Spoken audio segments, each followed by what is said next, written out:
noite, que a paz, a presença do Senhor Jesus esteja sobre a sua vida, sobre o seu coração, trazendo realmente a paz do Senhor que excede a todo entendimento.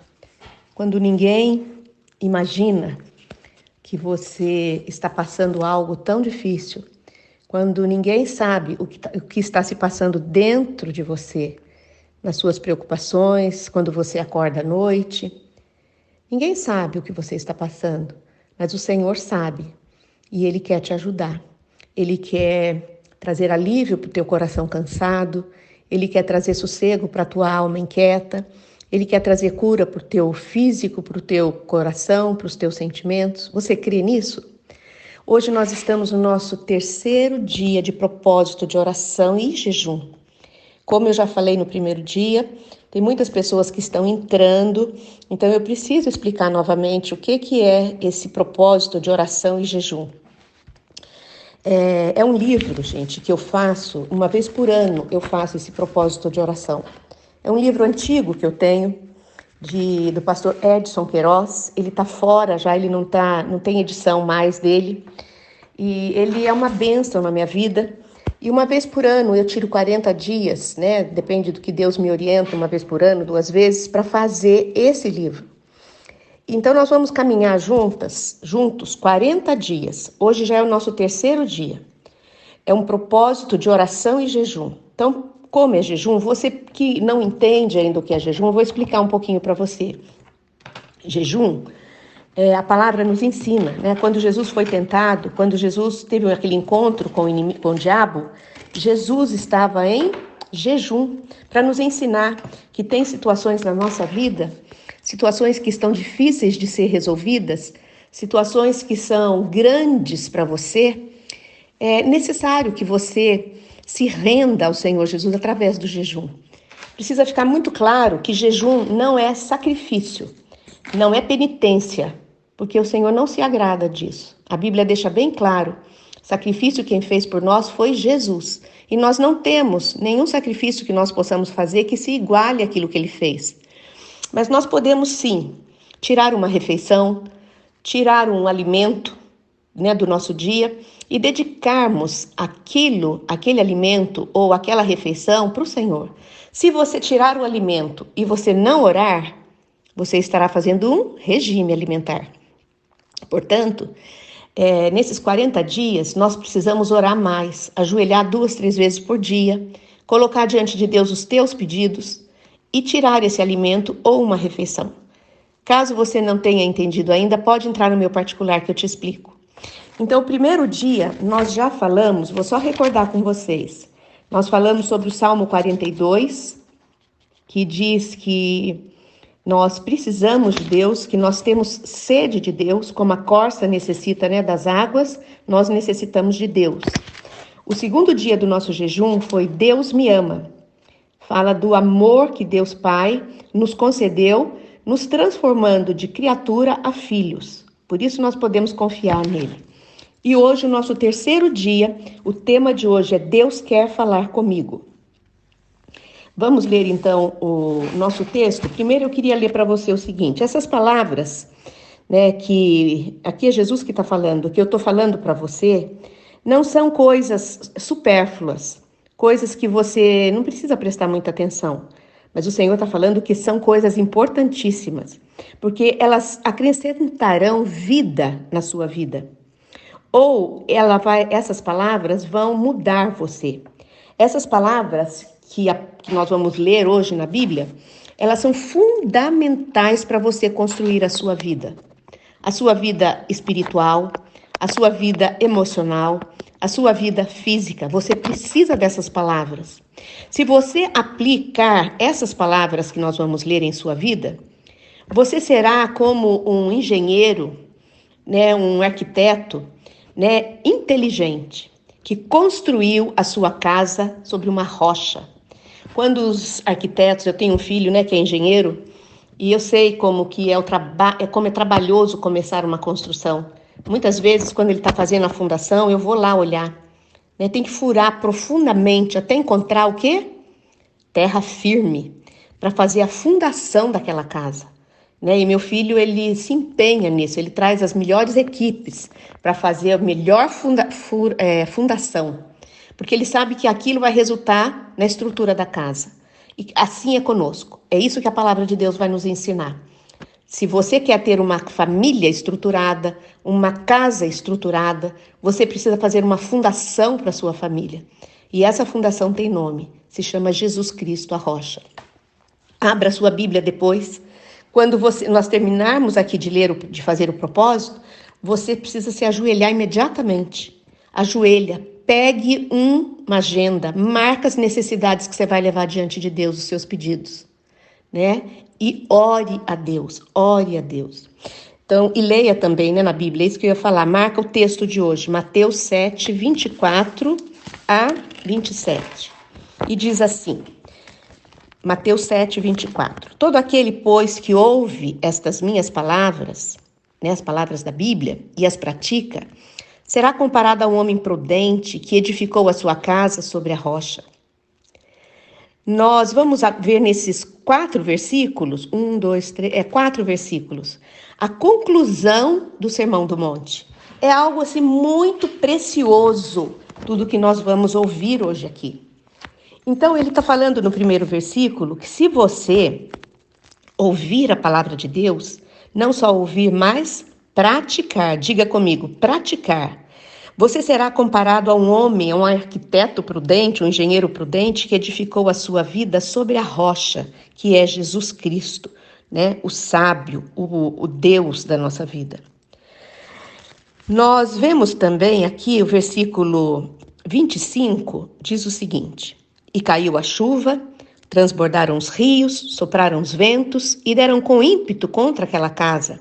E ela não caiu, porque ela fora edificada sobre a rocha.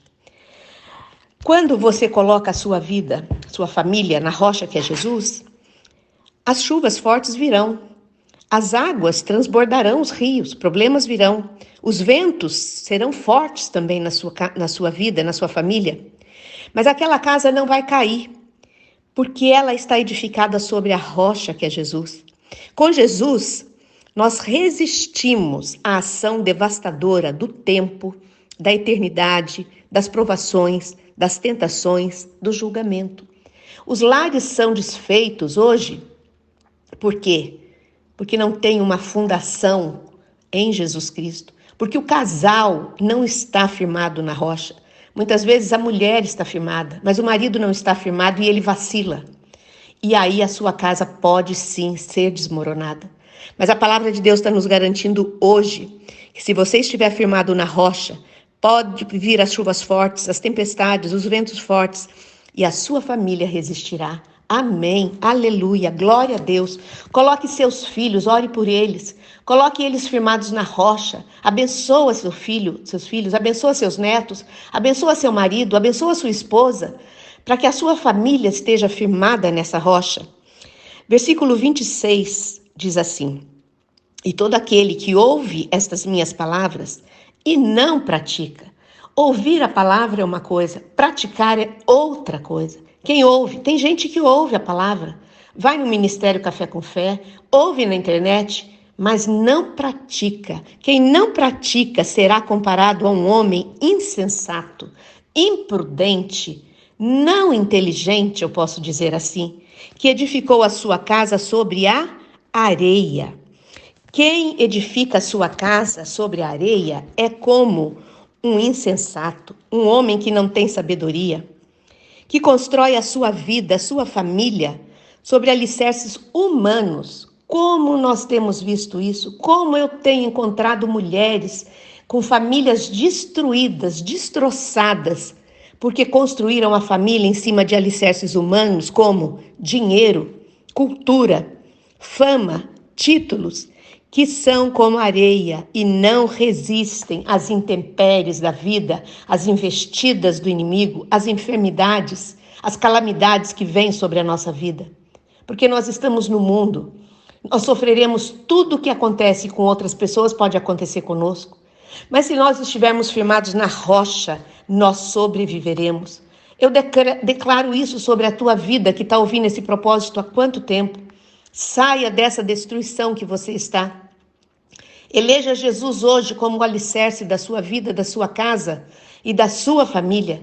E comece agora a viver o melhor de Deus para a sua vida, a reestruturação da sua família, o amor dentro da sua casa, o respeito entre seus filhos e você, entre você e seus filhos e sua família. O último versículo diz o seguinte: e caiu a chuva, transbordaram os rios, sopraram os ventos e deram com ímpeto contra aquela casa, e ela desabou, sendo grande a ruína. Se você não tem Jesus como a rocha, se você não coloca a palavra de Deus em prática, você será destruído. Nós não sabemos o dia, mas nós sabemos que você não sobreviverá. A sua casa não sobreviverá, a sua família, os seus filhos. Deus tem diversas maneiras para falar conosco. Deus, ele é muito criativo. Ele fala conosco através de um profeta. Existem profetas hoje. Existem pessoas sérias diante de Deus, pastores, pastoras, servos, cristãos que são usados por Deus para falar conosco. Ele pode falar conosco através de uma canção, através de uma pregação, através de um livro, através de você conversar com alguém. Todavia, a forma mais clara, eu posso dizer para você, a forma mais perfeita e mais segura de Deus falar com você é através da palavra. Vá para a palavra de Deus com amor, com fé, com esperança, com entendimento. Porque a Bíblia, ela é a revelação de Deus para a sua vida. Qual é o problema que você está passando hoje? Se oriente pela palavra. Vá buscar na palavra a direção para o seu problema. Quando nós abrimos, desculpa, e começamos a ler, Deus fala conosco. Desculpa, gente. Deus nos aconselha, Deus nos encoraja, Deus nos exorta, Deus nos corrige através da palavra. Nós, com a palavra de Deus, nós não precisamos de mais nada. Mas o Senhor é gracioso e Ele ainda envia pessoas, anjos, para falar conosco. É um grande privilégio, não é? A gente conhecer a Deus, conhecer o seu amor, o seu caráter e os seus planos para nós. Deus tem grande prazer em se comunicar com você. Receba isso hoje na sua vida. Não se esqueça nunca que o Senhor tem prazer em falar com você. Deus quer que nós nos pareçamos com seu Filho Jesus Cristo. E Deus vai usar de instrumentos na nossa vida para forjar o nosso caráter. Deus vai usar de situações para transformar o nosso caráter no caráter de Cristo. Eu quero te desafiar, eu quero te animar nesta noite a ler a palavra, a estudar a palavra, a meditar, a decorar a palavra. A Bíblia é para ser usada desta forma e principalmente viver o que a Bíblia ensina. E daí você poderá construir a sua casa, a sua família, a sua vida sobre a rocha firme que é Jesus. Vamos orar? Senhor Deus e Pai, louvado seja o teu nome. Grande, grande, grande, santo, santo, santo é o Deus de Israel, o único Deus que venceu a morte e que pode fazer algo por você nesta noite. Senhor, nós estamos hoje no nosso terceiro dia de propósito, de oração e jejum. Queremos colocar diante de Ti agora, Senhor, todas as nossas necessidades. Cada uma de nós tem algo difícil a ser resolvido. Tem uma causa que humanamente está impossível de ser resolvida. Mas o Deus de Israel, o Deus dos exércitos, o Deus criador dos céus e da terra pode todas as coisas e poderá cuidar de nós. Entregamos agora, nos prostramos, nos ajoelhamos, Senhor, diante da Tua presença e Te reconhecemos como nosso único Deus. Nós só receberemos a resposta da nossa oração se nós orarmos ao Deus de Israel e através do Senhor Jesus. Pai, eu te peço agora, em nome de Jesus, perdoa os nossos pecados. Prepara, Senhor, a nossa vida para recebermos a bênção que sai do teu trono, que sai da tua mesa. E ouve, Senhor, o clamor do nosso coração. Os desejos e as nossas necessidades estão entregues agora nas mãos do Deus de Israel, no Deus que pode todas as coisas. Oramos assim e já te agradecemos em nome de Jesus, que é o nosso intercessor. Que o Senhor te abençoe, que o Senhor te guarde e que o Senhor coloque sobre você a sua boa mão. Amém. Oramos assim em nome de Jesus. Boa noite e até amanhã nesse mesmo horário.